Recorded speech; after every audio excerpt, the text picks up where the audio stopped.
दिल दिया दर्द लिया, दिल दिया दर्द लिया। भारतीय सिनेमा के इतिहास में एक से बढ़कर एक गीत बने हैं जिनको सुनकर दिल आनंद से भर उठता है।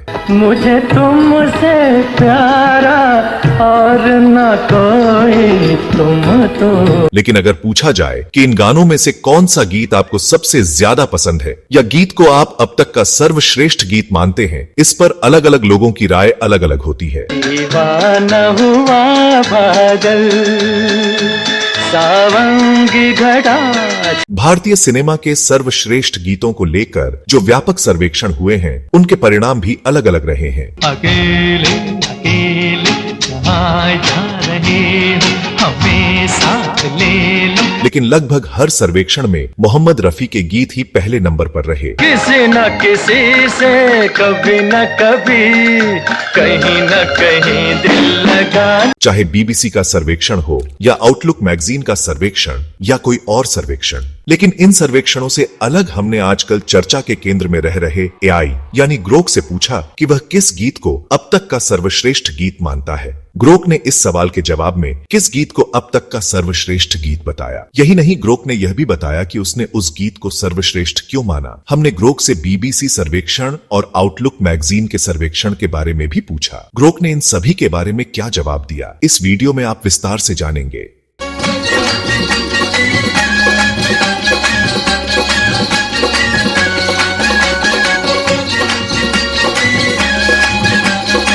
दोस्तों, जैसा कि आप जानते हैं कि इन दिनों एआई हम सबके जीवन का अहम हिस्सा बन चुका है। वैसे तो आज कई चैट जीपीटी, जेमिनाई, डीपसीक और ग्रोक जैसे कई आई चैटबॉट हैं, लेकिन इनमें से ज्यादा चर्चा में ग्रोक एआई बना हुआ है। हमने ग्रोक एआई से पहला सवाल किया कि वह हिंदी सिनेमा के मशहूर प्लेबैक सिंगर मोहम्मद रफी के गाए कौन से गाने को सर्वश्रेष्ठ गाना मानता है। इस पर ग्रोक ने 14वीं का चांद फिल्म के मशहूर गाने को मोहम्मद रफी का सर्वश्रेष्ठ गीत बताया।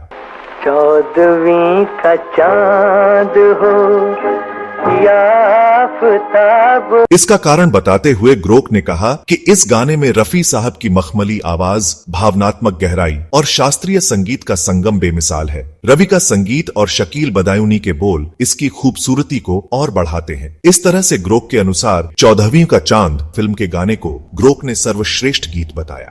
14वीं का चांद हो या आफताब। इस पर हमने पूछा कि बीबीसी के एक सर्वे में मोहम्मद रफी के गीत बहारों फूल बरसाओ को सर्वश्रेष्ठ गीत बताया गया था। क्या आपको इस बारे में पता है? आप इस गाने को सर्वश्रेष्ठ नहीं मानते। इसके जवाब में ग्रोक ने 25 वेब पेजों को खंगालने के बाद कहा, हाँ, आप सही कह रहे हैं। 2013 में बीबीसी रेडियो ने हिंदी सिनेमा के 100 सर्वश्रेष्ठ गीतों की सूची तैयार की थी, जिसमें बहारों फूल बरसाओ को सबसे लोकप्रिय और सर्वश्रेष्ठ फिल्मी गीत चुना गया था। यह गाना मोहम्मद रफी की मखमली आवाज, हसरत जयपुरी के रोमांटिक बोल और शंकर जयकिशन के मधुर संगीत का शानदार संगम है। ओ लाली फूल की मेहंदी लगा इन गोरे हाथ। इस गाने ने 3 फिल्म फेयर पुरस्कार जीते। सर्वश्रेष्ठ गीतकार के लिए हसरत जयपुरी, सर्वश्रेष्ठ संगीतकार के तौर पर शंकर जयकिशन और सर्वश्रेष्ठ पुरुष पार्श्व गायक के तौर पर मोहम्मद रफी। आज भी यह गाना शादियों और उत्सवों में खूब बजाया जाता है, जो इसकी समयातीत लोकप्रियता को दर्शाता है।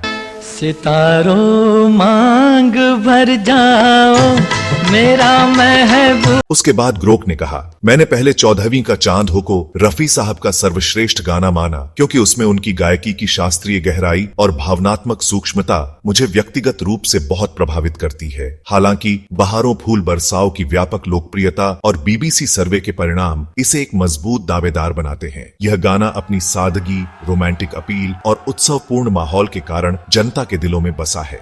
बहारों फूल बरसाओ मेरा महबूब। लेकिन इसके बावजूद ग्रोक ने 14वीं का चांद गाने को ही अपना पसंदीदा गाना बताया और कहा, मेरी पसंद का कारण व्यक्तिगत स्वाद है। मुझे 14वीं का चांद की शास्त्रीय शैली और गहराई ज्यादा आकर्षित करती है, जबकि बहारों फूल बरसाओ अपनी जीवंतता और उत्साह के लिए मशहूर है। दोनों गाने रफी साहब की बहुमुखी प्रतिभा के प्रतीक हैं।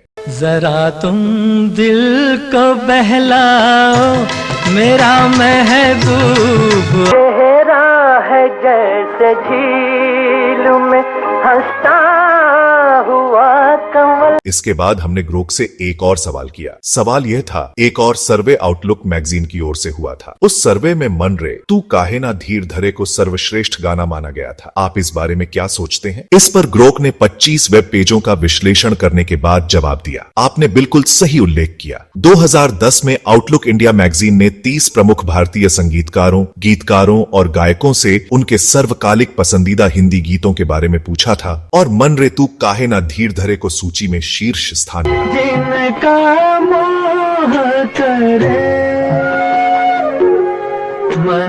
यह गाना मोहम्मद रफी की आत्मीय गायकी, साहिर लुधियानवी के गहन दार्शनिक बोल और रोशन के सूक्ष्म संगीत का अद्भुत मेल है। मन रे तू काहे ना। गाने के बोल जीवन की नश्वरता, अनासक्ति और प्रेम की व्यर्थता जैसे गहरे विषयों को सरल लेकिन प्रभावशाली तरीके से व्यक्त करते हैं, जो इसे कालजयी बनाता है। ग्रोक ने आगे बताया, बीबीसी सर्वे में बहारों फूल बरसाओ को शीर्ष स्थान मिला था, जो अपनी उत्सवपूर्ण और रोमांटिक अपील के लिए जाना जाता है।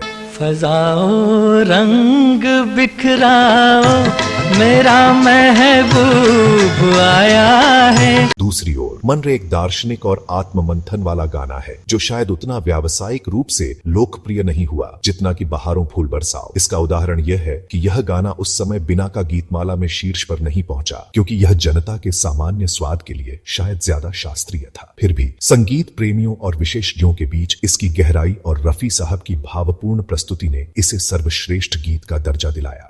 जिनका मोह करे तू काहे। ग्रोक ने अपनी व्यक्तिगत राय के बारे में बताया और कहा, मेरी व्यक्तिगत राय में मन रे तू काहे ना धीर धरे को सर्वश्रेष्ठ मानना उचित लगता है। अगर हम गीत की गहराई, भाव और कालातीत प्रभाव को मापें, यह गाना न केवल सुनने में सुकून देता है, बल्कि जीवन के गहरे सवालों पर विचार करने को भी मजबूर करता है।